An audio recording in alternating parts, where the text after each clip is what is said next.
And so with readings this morning, we saw like in Genesis, and now it kind of reiterated in our gospel that, and we know this, that in our Christian community and throughout the centuries, the thousands of years, but all the way back to the beginning of time of Adam and Eve, one of the most important gifts that God has given to us is a gift of marriage. And when we look at Genesis from the get-go, the purpose of marriage, and we see this with the dialogue with Adam and with the creation of Eve, is that God looked upon Adam and he knew that it was not good for Adam to be what? Be alone. Yes, it's not good for any man to be alone. And don't take this the wrong way, because sometimes it gets misinterpreted. He goes, I'm going to make a helper fit for him. It's not like he's going to make it a slave for Adam, but someone to help him and live his life together, someone to go through life together and have that person next to you, that companion or that soulmate or whatever adjective you want to describe that, but that person who's going to walk along with you in this life's journey. But what's interesting about the text, I don't know if you ever catch this, I always kind of preach on this, especially when you do premarital counseling. When you look at the text, that when God said, Adam's not good for you to be alone, I'm going to make a helper fit for you, what does Adam immediately go and do? He goes into the creation, among all those creatures, all those beasts, and he begins looking for what, do you think? That helper. You know, in the right way, in the next few verses, it talks about how he goes and he starts naming all the creatures. And at the end, he goes, but after naming all the creatures and discovering this wonderful creation that God has made, he has not been able to find a helper fit for him. You know, maybe he found the dog, like my Charlie dog, you know. It says, you know, Charlie is a great dog. You know, he likes to play catch and fetch. He's always there in the morning to greet me. He's always there at night to greet me. And he brings me my slippers. But you know what? As much as I love this dog, there's just something, it's just missing something. There's a missing connection there, right? You know, or he looks at the horses, or the dinosaurs, or the blue whale, whatever. He looks at all these creatures and names these creatures, meaning he has a relationship with these creatures, but they're not the helper he's looking for. And of course not. God hasn't made her yet. She's going to be much, much beautiful, much, much more wonderful than these creatures. But how does God make Eve? And I think that's everything what marriage is. He puts Adam to a deep sleep and takes one of his ribs, and out of that rib, he makes Eve. Now, why does God do it that way? Why does he do what he did with Adam? How was Adam made? As from dust. Dust out of the ground. He forms his body out of the earth. Comes Adam. Out of the creation comes Adam. And God doesn't make Eve that way. He makes Eve out of Adam's own flesh. And the reason why he does that is to illustrate what marriage is really about. Because as Adam sees Eve, immediately he knows that this is the person that he is to be with. And he says, out of my own flesh comes Eve. And then it talks about how they come together and united, and they became what? Once again, one flesh. See, that's the beauty of what marriage is, and why marriage is is a gift, and a wonderful gift. That when two people come together, a man and woman come together, and they're committed to each other, and those vows of faithfulness and that promise of commitment and service to each other, and a love and faithfulness to each other, then what they are becoming is one flesh once again. That's why years later, thousands of years later, when the Pharisees are challenging Jesus about this issue of divorce, and what Jesus says about divorce, you know, that wasn't God's intentions. He doesn't want people to get divorced. Unfortunately, he allowed it to happen because of who we are, because of our struggle of being faithful and committed. But he did not intend it to be that way, because when the two become one, They're one flesh. They met to be together in love and faithfulness and commitment, and to be a helper to each other and servants to each other. That's the idea of marriage. And so that Adam and Eve, really what happened to them is that they became a new creation of itself. No longer were they two, but they are now once again one in that marriage, in that faithfulness to each other. And so from the get-go, from dawn of time, God intended us to be married unto one another, but in that marriage to be committed as one flesh. But we know we don't see that today, and I know that's sometimes a very painful topic. All of us, one way or another, all of us have been affected by that broken of that one flesh, that tearing of that flesh. Whether it's through divorce or something that's struggling in marriage, the issues of marriage and the problems, the fighting, the separation, the emotional separation. We all go through this. It is a struggle because of sin. You know what begins to lead to tearing that flesh? This is another thing I'm kind of bringing up all my premarital counseling notes in my head right now. But you know what begins to lead people to tear the flesh? You guys have been married, you know what I mean. You see this whole marriage, and I know some people in divorce that probably can answer this question very clearly. What begins to tear that flesh is because one or maybe both, they begin to think about who first. Themselves. In fact, you can lead that to any other thing that we do other than divorce, but any sin we do, we begin to think of ourselves first. And this is something I encourage couples, young couples, that when you go through marriage, your marriage is about who? It's about the other person. It's about both of you. It's never about me. And I like the little kind of illustration I use, and I don't have my visual with you, but and this is something I stole from another pastor years ago, but he has this sign that says me, and if I flip that me over, it becomes what? We.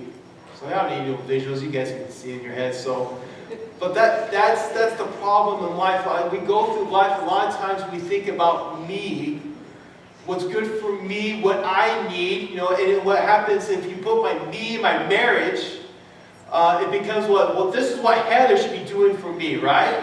This is what Heather should be doing at the house. This is what Heather should be saying to me. This is what Heather should, she should be waking up at 6 o'clock in the morning, let Charlie out so he can do his business. Or, Heather should be the one that should be raising the kids, and so I don't have to worry and stress out about the kids. It's Heather should be making the money, and I can stay home. Actually, that'd be really gracious because I can. Because if it's all about me, then it becomes all about me, and I start pulling away that flesh. I start tearing that flesh. So we got to change that and flip it over. It's about us. It's about we. And it's more about her. And if you ask Heather, if she thinks what's your marriage all about, I'm pretty confident she says it's about me. But what she does for me is what I do for her. And that's my encouragement for all of us. Whether you've been married for 50 years or just married for a few years or you're not yet married,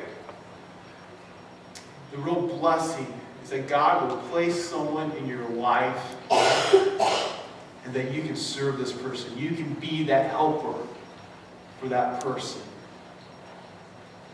And be united in that one flesh.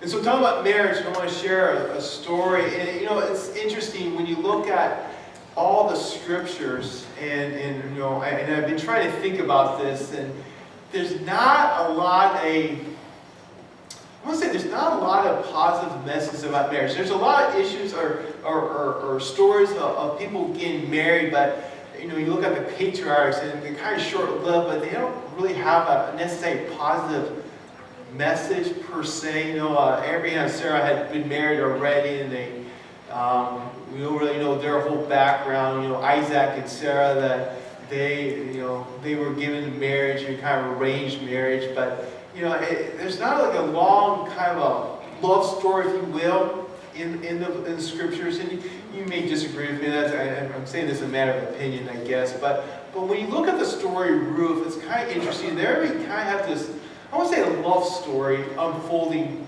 before us. The story of Ruth, it comes during the time of the Judges. We've been talking the last couple of weeks about the Judges. This is the period of the history of the Israelites when they have conquered the Promised Land. They are settling in the Promised Land, but they don't have the king yet. They're not ruled by a king. They're really ruled by the covenant of God. And then periodically, when Israelites got in trouble, when they began to drift away, God will send them a judge who will lead them back, almost like a prophet, who will lead them back into repentance and back into the Word of God. And so during this time period, and there was an incident going on. It was probably a time when the Israelites weren't being faithful. There was a famine in the land.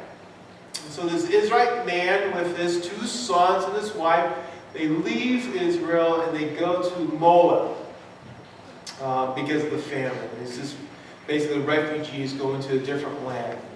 And his 2 sons end up marrying 2 Moabite women. One, the name is Ruth. The other name, Oprah. Well, times were tough. Times were always tough for guys back in those days.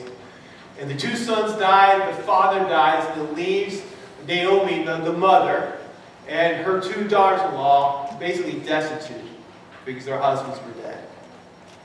And so Naomi tells her 2 daughters-in-law that, you know what, I'm going to go back to Israel. I'm going to go back to Bethlehem, where my family is. But you 2 women, you're young, you're still beautiful. You go back to your family, and may the Lord bless you. You will find 2 husbands that will care for you and help you. And Oprah just says, okay, see you later, gives her mother-in-law a hug goodbye, and she goes back to her people. But not Ruth. And there's 2 big lessons about Ruth, and this is the first one. You see Ruth, this quality of not disobedience, but just a sense of compassion and commitment that she has for her mother-in-law. She doesn't know what's going to happen to her mother-in-law, but she knows that if she stays with her, even though they're both destitute, maybe they can both help each other. And she refused to leave Naomi's side. And more than that, there's this verses there where she just basically lays it out before her mother-in-law and says, you know what, wherever you go, I will go. Whoever your people are going to be, they're going to be my people. And your God's going to be my God. And what Ruth is doing there, basically she's forsaking everything that was important to her. And basically attaching herself to her mother-in-law. And so it's a great demonstration, a great illustration of a person's commitment. I think this is something we can expand as a lesson to our own families, especially in our marriages, but also just in our families, with our children, with siblings, and with each other, the family of God. And so it's a great demonstration of Ruth taking that me part and flipping over and making it more about us, about we. Very easily, she could have gone back to her people, been saved, find another husband, life would have been fine. But she sacrifices everything so she can take care of her mother-in-law and help her and not forsake her. And so they travel back to Bethlehem. And right away they get there and they kind of settle in and they need to go out and get food. And again, they're destitute. They don't have any job. They don't have any money.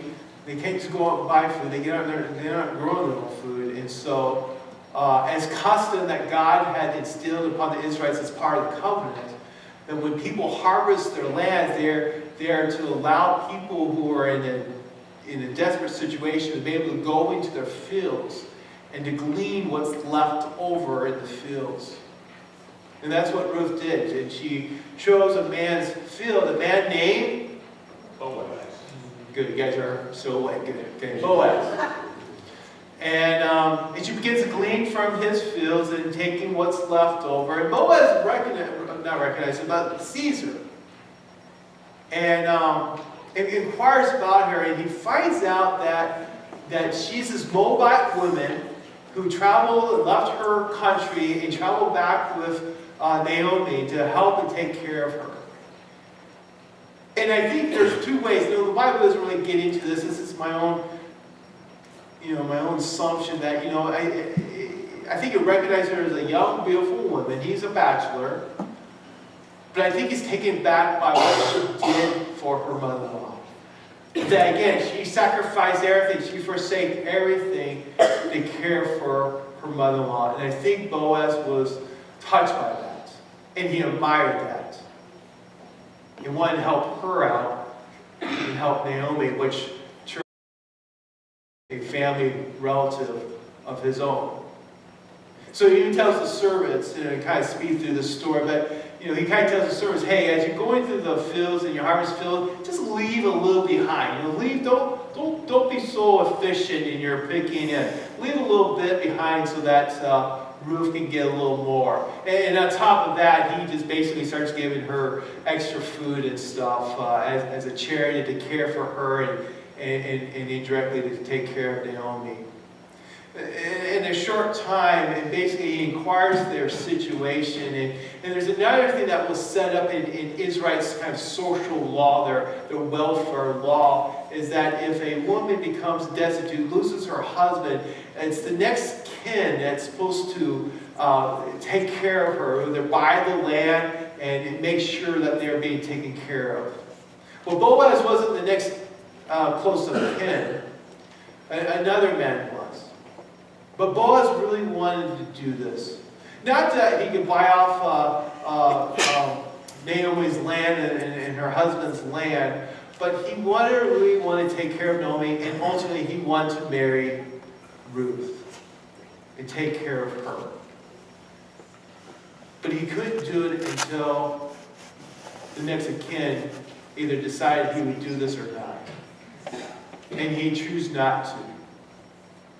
And so immediately Boaz purchased the land, took in Naomi, and took in Ruth, and made her his wife. And it's that idea that kinsman redeemer, that's the title that you call someone who will help another family out. And again, it's that quality, that message that's reminded upon us that, hey, we're here to take care of each other, especially people within our own family. Again, it's not about, that's your cue to say me. It's not about me. It's about we. Good. You guys are still like, good job. Yeah, Boaz, it wasn't about himself. It was about, I need to take care of this family. He marries Ruth. And who's going to come through the children of Ruth? After several generations, Jesus will be born from the family of Ruth and Boaz. And Jesus is the true kinsman redeemer. See, that's the thing about the story of Ruth. It's this short little 4-chapter book that's placed there in the scriptures during the time of the judges. But it gives us a little history, a little story, a little family story about Jesus' family, about this Moabite woman, not even a Jew, a Moabite woman who demonstrates and sacrifices herself, but demonstrates this act of love and mercy and compassion for this lady. And in return, she's given compassion and kindness and mercy from this man Boaz. And from this very meek, humble family, Jesus will be born. But before Jesus will come a very important king, King David. See, Jesus is our true Redeemer.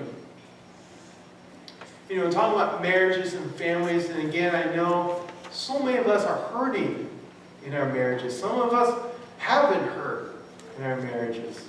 Some of us are struggling in our families. Some of us haven't talked to our children for a long time. Or maybe you haven't talked to your parents for a while. Maybe you're estranged from your immediate family. Well, God has created in the beginning to be such an important institution of society, of the family, of marriage, a husband and wife and children. And we know today has been devastated because there's too much me going around instead of we. We need a kinsman redeemer.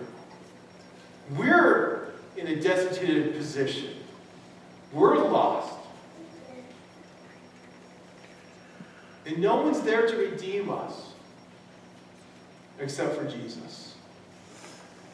He demonstrates all the mercy and compassion and forgiveness to you and to me.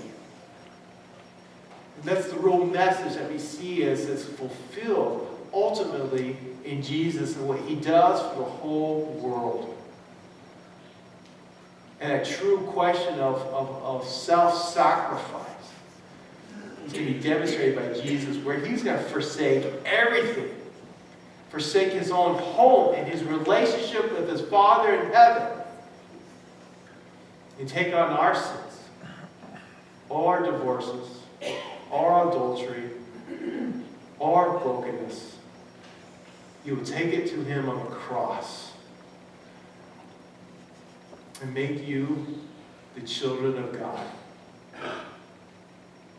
And that's the real message, the real story. That's our story that we can celebrate today. And I pray and I hope, especially if you're struggling, to find in Jesus that true Redeemer for you.